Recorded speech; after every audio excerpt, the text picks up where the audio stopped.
বৃষ্টি ভেজা ছাদ দেখতে কারোই না ভালো লাগে।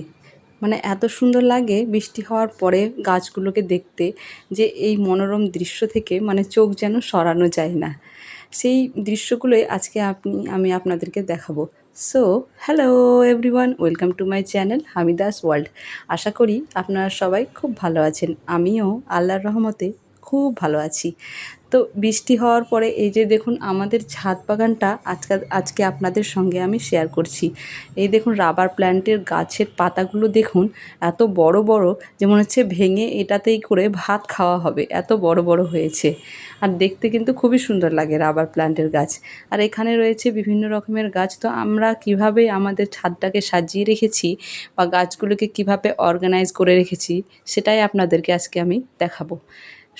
সবটাই কিন্তু আমার দেওরই করে, মানে ভালোভাবে গোছানো গুছিয়ে কীভাবে রাখতে হয়, কিভাবে রাখলে ভালো লাগবে দেখতে, ছাদটা আরও সুন্দর লাগবে, সেটা কিন্তু আমার দেওরই করে বেশি।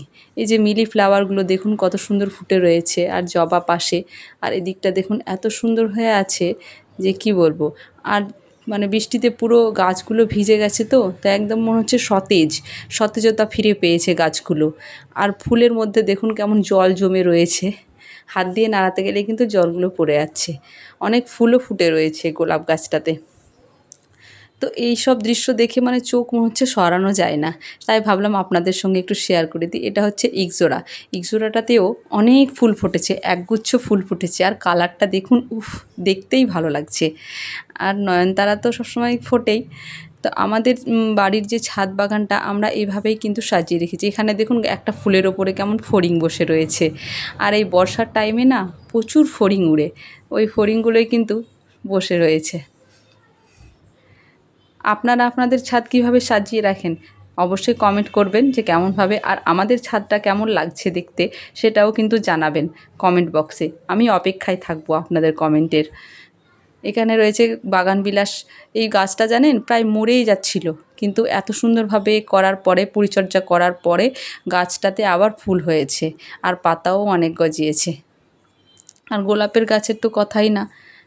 এটাকে আমরা আবার নতুন একটা টবে শিফট করেছি, যেন ভালোভাবে মাটি ফাটি দিয়ে মানে করেছি। আর আমার যে গোলাপি যে গাছটা আছে, মানে গোলাপের, মানে পিঙ্ক কালারের যে গোলাপটা আছে, সেটাতে প্রচুর ফুল ধরেছে। তো আমি এবার ভাবলাম যে এই ফুলগুলোকে সংরক্ষণ করব, তাই কেটে নিচ্ছি।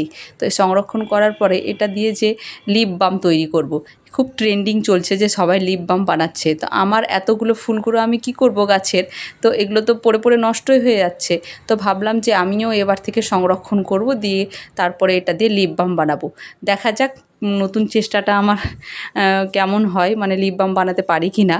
তো আমি এগুলোকে, সেই জন্য ফুলগুলোকে আমি কেটে নিচ্ছি। তারপরে এটাকে একটা ঝুড়িতে আমি স্টোর করে নেব। দেখুন প্রচুর হয়েছে ফুল। তো আমি ভাবলাম যে তাহলে ভেঙেই নিই। এখানে ঝুড়িতে আমি নিয়ে নিচ্ছি। আর ফুলগুলো তো পুরো ভিজেই থাকছে, মানে বর্ষার জন্য তো সবসময় বৃষ্টি হচ্ছে বলে আমি আর ধুলাম না ফুলগুলোকে, এইভাবেই নিয়ে চলে এসেছি ঝুড়িতে। তারপরে এগুলোকে আমি একটা ভালোভাবে বেছে বেছে, যেগুলো ভালো ভালো ফুলগুলোকেই নিয়েছি এখানে।